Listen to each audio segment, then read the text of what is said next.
Hey, Sloaner. Let's just pretend like today is Monday, because I have absolutely no excuse about why I didn't upload yesterday, other than the fact that I just seriously entirely forgot. So I'm just gonna take that L, and now I'm gonna continue with the video as normally intended. So, I've been having a bit of an obsession recently.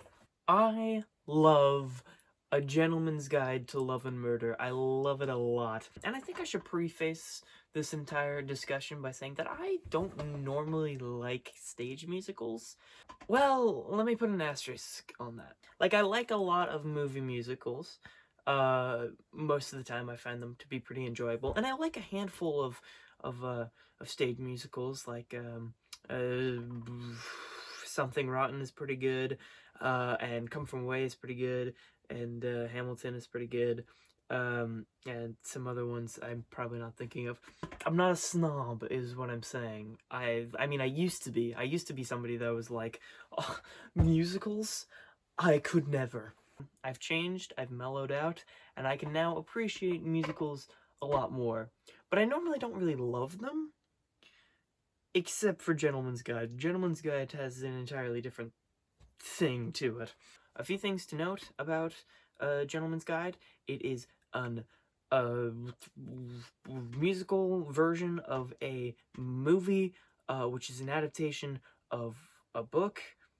There's like 3 different layers to this. The book was actually written in the time that the story takes place, in 1909, which is pretty cool because the movie, or not the movie, the musical actually ends up being kind of like a satire of movies and like shows that glorify the Victorian era, and it's also just a satire of the Victorian era itself. But that's only a very subtle backdrop to the whole story, and I think that's pretty fun.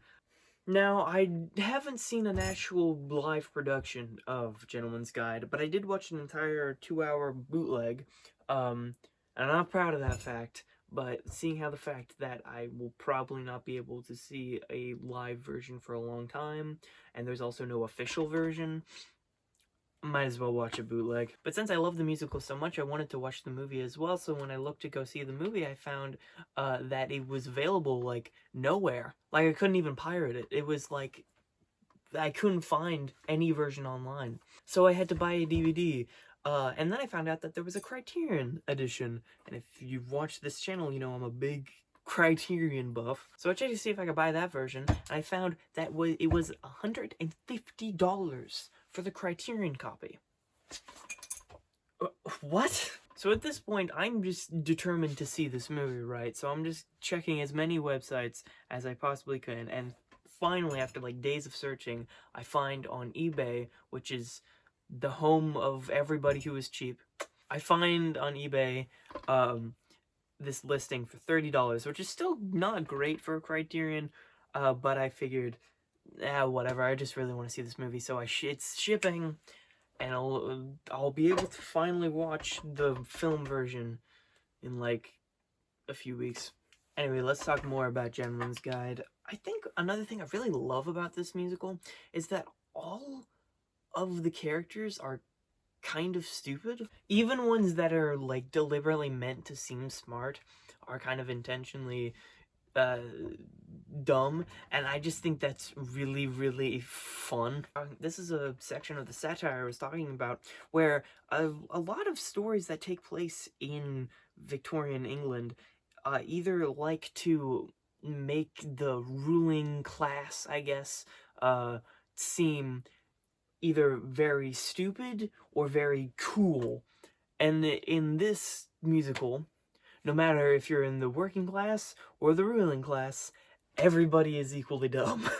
And I think that's kind of brilliant, and that's one of the things I really like about this musical. Also, just the music is great. Top 5 Gentleman's Guide songs would be Poison in My Pocket, first one and reprise, That Horrible Woman, I Don't Know What I Would Do Without You, Sibella, and Poor Monty. I mean, that's technically 6, but whatever.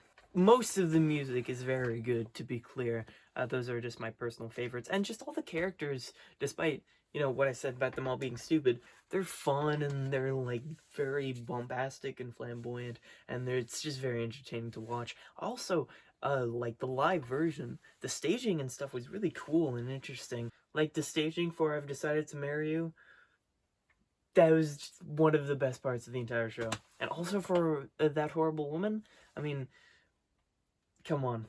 Now, one of the best parts about this entire musical is just the story. The story starts out like exactly how you would expect, and then it takes a turn a certain way in, that's like kind of fun and cool.